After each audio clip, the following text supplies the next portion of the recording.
السلام ارشاد فرماتے ہیں جو ذلت کی جگہ پہ کھڑا ہو کے رزق حلال کماتا ہے اللہ اس پر جنت کو واجب فرما دیتا ہے.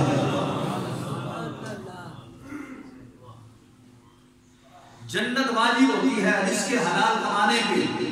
اور پھر ایسی جگہ پہ کھڑا ہوتا ہے, مثال کے طور پر یہ باہر چوک میں بندہ کھڑا ہے مزدوری کرنے کے لیے, اور وہ اپنے آپ کو چھپاتا پھرتا کوئی مجھے دیکھ نہ لے گا. اگر کوئی دیکھے گا تو جناب وہ کہے گا یہ دیکھو کیسی جگہ پہ کھڑا ہو گیا, روزی کمانے کے لیے جہاں پہ کھڑا ہے.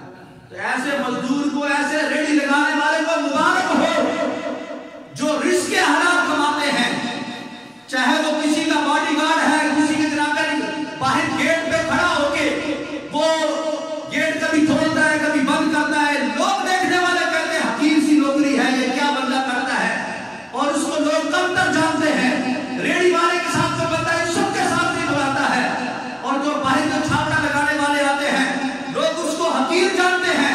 ایک کار میں جانے والے جناب جب قریب سے گزرتا ہے وہ بھی دونوں باتیں کر کے جاتا ہے.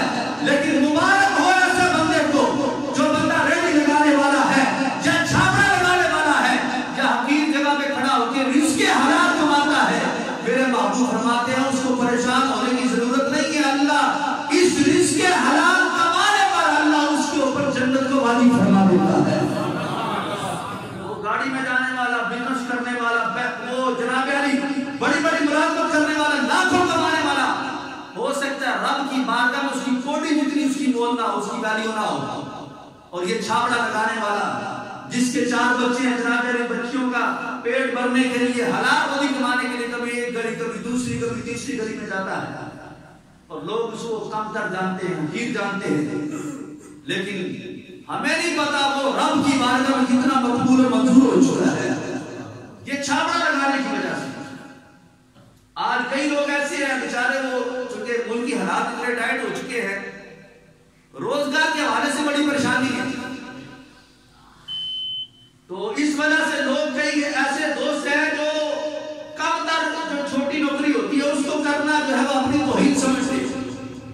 جناب معاشرے کے اندر میری عزت خراب ہو جائے گی, لوگوں کو پتا میں نے ڈبل ایم اے کیا اور میں جناب یہ ریڈی لگاؤں اور یہ میں چھاپڑے میں جناب میں یہ مقبلی بیچوں, میں یہ جناب گڈیریاں بیچوں, تو میری تو عزت ساری خراب ہو جائے گی.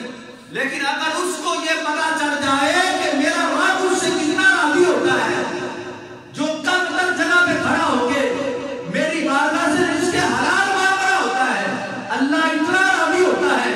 ہو سکتا ہے کسی نمازی سے اتنا راضی نہ ہوتا اور جتنا اس کاروبار کرنے والے سے, اس رزق کمانے والے سے رب راضی ہوتا ہے جو رزق حلال کماتا ہے اس لیے سے کہ مجھے کسی کے سامنے ہاتھ نہ پھیلانا پڑے, مجھے قرضہ نہ اٹھانا پڑے, میری بیوی میرے بچے جو ہیں ان کے لیے وہ بندہ جو ہے وہ محنت کرتا ہے.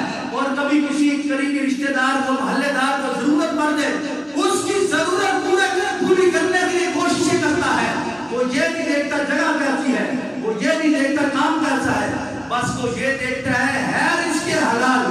اللہ فرماتا پھر تجھے مبارک ہو, تیرے لیے ہم نے جنت پکی فرما دی ہے. اس لیے رزق حلال کمانے میں ہر لحاظ سے کوشش کرنی چاہیے. اور جہاں پہ کوئی ایسی بات نظر آئے جہاں پہ رب رسول کی ناراضگی والی بات کا نظر آئے, چاہے لاکھوں کی ملتے ہوں, اس کو چھوڑ دیں.